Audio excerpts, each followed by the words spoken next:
Today we're diving into the world of Sean Paul, a Jamaican artist who's been dropping hits for over 20 years. He's teamed up with big-name features like Beyonce and Sia, earning him the title of King of Features. But it's not all smooth sailing. Sean had his share of beefs, from Jay-Z's jealousy to a one-sided beef with DMX. So buckle up. Today we're exploring the highs and lows of Sean Paul's career. What up guys, Ali here and welcome to Ali Talks Music. Add me on Instagram at Ali Talks Music as well. And don't forget to subscribe and hit the notification bell. Now let's get into the video. Born in Kingston, Jamaica around 1973, Sean Paul has an impressively long name and diverse heritage. He has the longest name ever and is officially titled Sean Paul Bellinger Ryan Francis Henriquez. Despite a loving childhood, his father was arrested for manslaughter around the time he was 15 years old. His father was sentenced to 15 years in prison, receiving an early release when Paul was 19 for good behavior.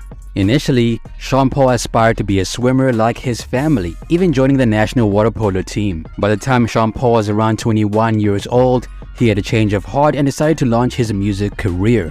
Discovered at an open mic, Sean Paul's voice reminded Jeremy Harding of a famous Jamaican DJ. They quickly teamed up, producing Baby Girl in their first session.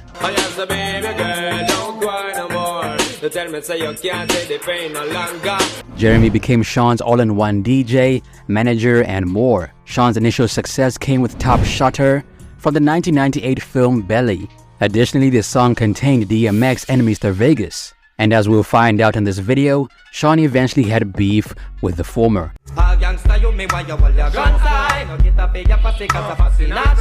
After getting recognized by the industry, it was finally time for Sean Paul to release his debut album, and it came around the year 2000 in the form of Stage 1. Well, I don't know Sean Paul again, and welcome to my album Stage 1, my first effort, and I don't know, say, we just there kick it in 2 art studio where we voice the first big couple tune and infiltrate Baby Girl Don't Cry No More for sure. Sim and them thing and voice up here in a 2 art studio. It featured songs like Deport Them and Hafi Get the Gal Ya, songs that helped launch Sean Paul's career.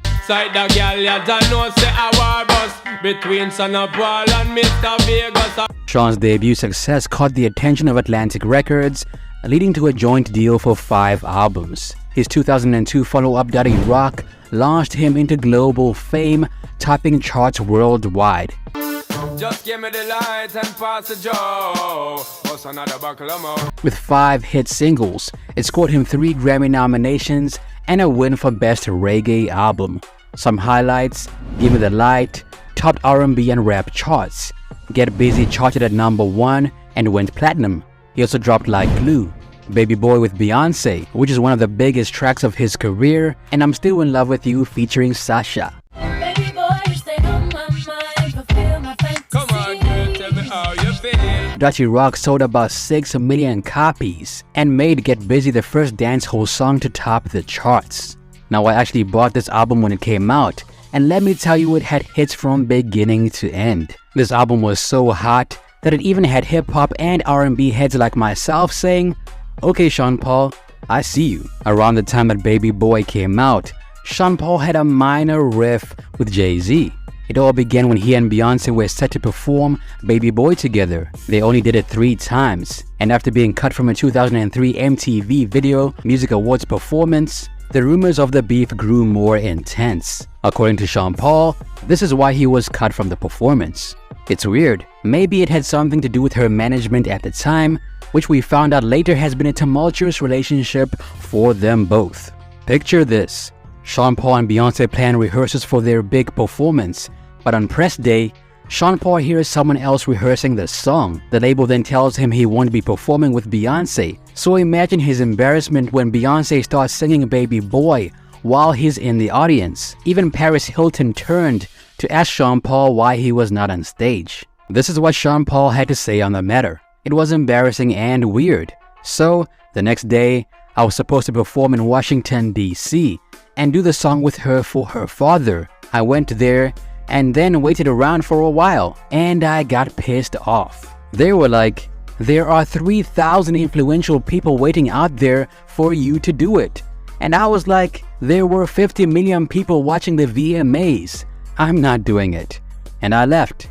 That was the last time we did the show, when Sean Paul was left out of the VMA performance. His Jamaican fans went wild, blaming Jay-Z's jealousy for the snub. They thought Jay-Z worried about Beyonce falling for Sean Paul after a steamy on-stage moment. Girl, little more than dirty one rock that world. Use a top girl. Little more than dirty one rock that world. Rumors of a Sean Bay affair spread, making things awkward for Sean, who had a loving girlfriend and now wife. The rumors intensified after a performance in LA, when Sean's mic mysteriously went silent during his verse, even though it worked fine during the rehearsals. What a drama. This is what Sean Paul had to say. When the song finished, I came backstage and my own band was all pissed off. Like, man, that's fucked up. You heard yourself? We couldn't hear you in the crowd. Your mic was off. And I was like, how the f did that happen? But wait, there's more. At another MTV event in Scotland, things got fishy again. Everything went smoothly during rehearsals and at the beginning of the performance, but when Sean's verse came up, the track got stuck on Beyonce's hook, playing it on repeat. With suspicion rising, Sean Paul began to believe that something else was going on. I was like, what's going on here? She was pissed and was like, I need to speak to you. So we go back and talk and she's like, what's all these rumors about? And I'm like, yo, I'm not saying shit. And she's like, these rumors with my career. I just want you to know that. I was like, they don't fuck with mine. So listen, I met Jay before you and we was friends. So me and him should talk. If he feels a way about that, then we should talk. Because it's not coming from me. So you're both here. The awards are tomorrow. When you've finished, do you hang out or do you just get in your cars and just go? It's different. Yeah, it Different depends. times. I think tomorrow we'll try to stick around and watch some of the shows. Okay. Yeah. And who will you stick around with? Who do you like to hang out with? Who's good at awards? Who pops the champagne? Sean denies that Jay-Z messed with his audio as he was not around during the performances. But let's be real, Jay-Z's a powerful guy. He wouldn't need to do the dirty work himself. Interestingly enough, Beyoncé and Sean never shared a scene in their steamy music video. From Sean Paul's point of view, he thought he and Beyoncé were going to have some dance scenes together, but the director was not about it. This fueled rumors that Jay-Z, perhaps intimidated by Sean Paul's good looks and Jamaican charm, didn't want them spending too much time together. Honestly, after watching the video, can you blame Jay-Z? Sean was on fire at that point, and Beyoncé was belly dancing. Meanwhile, back to Sean Paul's career, 2004 was a very chill year for Sean Paul. He was mostly doing shows and appeared in the video game Def Jam Fifer NY with Snoop Dogg's crew. But 2005 was explosive. He dropped his third album, The Trinity. It didn't quite top his previous album, but still rocked the charts, earning platinum status and giving us 5 more fantastic singles. Some highlights include We Be Burning, Temperature, and When You Gonna / Give It Up To Me featuring Keisha Cole. We be burning, not concerning what nobody wanna say. The last hit even made it to the Step Up soundtrack in 2006. While Trinity did not win a Grammy, it sold about 4 million copies worldwide. Not too shabby. Around this time period, rumors of a beef between Sean Paul and DMX came to the surface. So get this, back in the day, hip-hop legend DMX and Sean Paul were tight. They met around 1998 when DMX was in Jamaica, and Sean Paul jumped at the chance to work with him. But you know, DMX showed up fashionably late to the studio. The resulting jam, Top Shotter, ended up on the Belly soundtrack, and DMX even got Sean Paul a cameo in the movie. From the dirty know them a tata, man a shatter, and I got a lot of power. They bonded quickly, especially over their shared love for, well, herbal relaxation. But in a 2005 interview, DMX said that there was some beef with Sean, and he even lost his love for reggae because of it. According to DMX, he wanted to jump on one of Sean Paul's songs and create a remix. However, after speaking to Sean Paul's team, he was denied this request, and later, instead of DMX, Busta Rhymes was on the remix. This hurt DMX. He felt like Sean Paul was going against their friendship and that Sean Paul changed when he made it big. I just want to do a remix to the joint, you know what I'm saying? Like, on my own, like, yo, let me just blaze that, you know? They ain't coming out of your pocket, and I just want to blaze it because the beat is hot. They're like, oh, I don't know if they're going to do a remix, and, you know, he put me on the phone with another lady. I'm like, hold up, Money, when we was in Jamaica, you know, me and you was sitting down talking about the song. So you going to do me like that? You know, like, oh, well, we're not paying for it, and, you know, we don't even know if we want to do it. I'm like, all right, cool. 2 weeks later, I had Busta Rhymes on the remix. Wow. I'm like, oh, it's like that? Then. Now the fact of the matter is, Sean Paul didn't even know that DMX was mad at him, and 2 years later, the resulting song turned out to be Gimme the Light.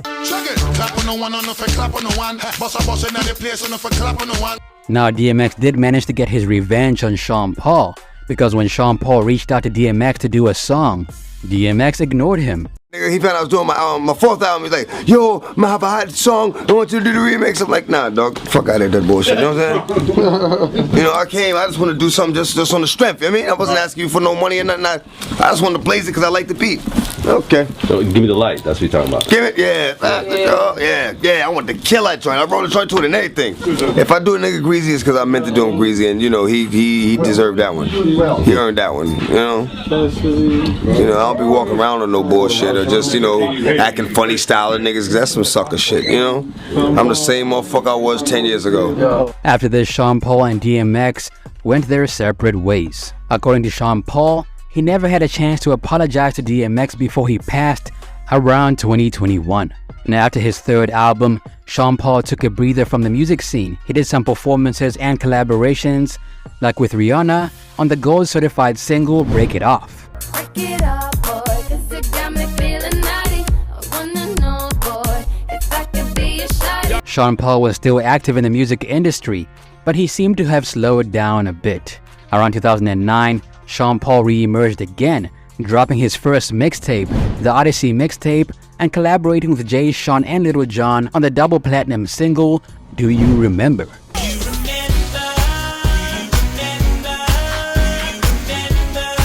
And later that year, he dropped his fourth album, Imperial Blaze. However, this album was not as popular as its predecessors. Because Sean Paul had taken a huge break between albums, his momentum was affected, and in 2011 he dropped another album called Tomahawk Technique.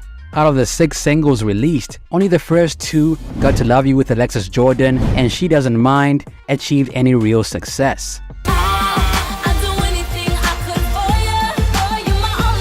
They were big hits in other countries, but in the US they were not as successful.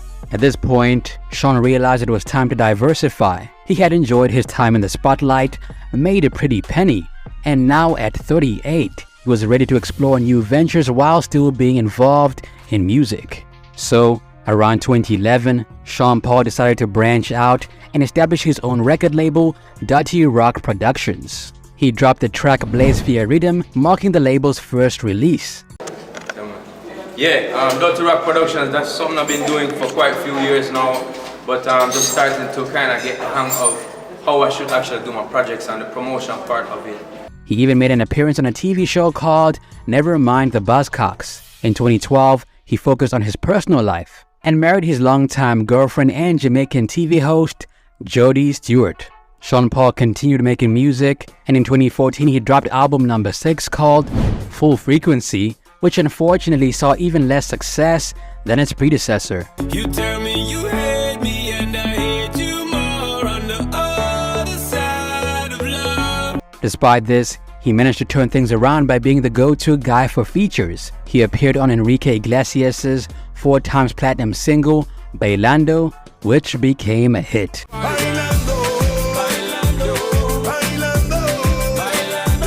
By September of 2014, Sean Paul went independent and switched up his management team. Around 2015, Sean Paul showed his commitment to the environment by attending the United Nations Climate Change Conference. To spread the word, he even collaborated with big names like Bon Jovi and Paul McCartney on a single called Love Song to the Earth, a song about climate change. The next year, he did some charity work and also featured on the remix of Sia's song Cheap Thrills, which went 8 times platinum. The song even earned a Grammy nomination and became the most Shazammed song of 2016, racking a whopping 1.8 billion views on YouTube. Baby, I don't need dollar bills to have fun tonight. After the mega success of Cheap Thrills, Sean signed with Island Records and made songs with several artists. Sean Paul's next big hit was Rockabye, which has about 2.7 billion views on YouTube.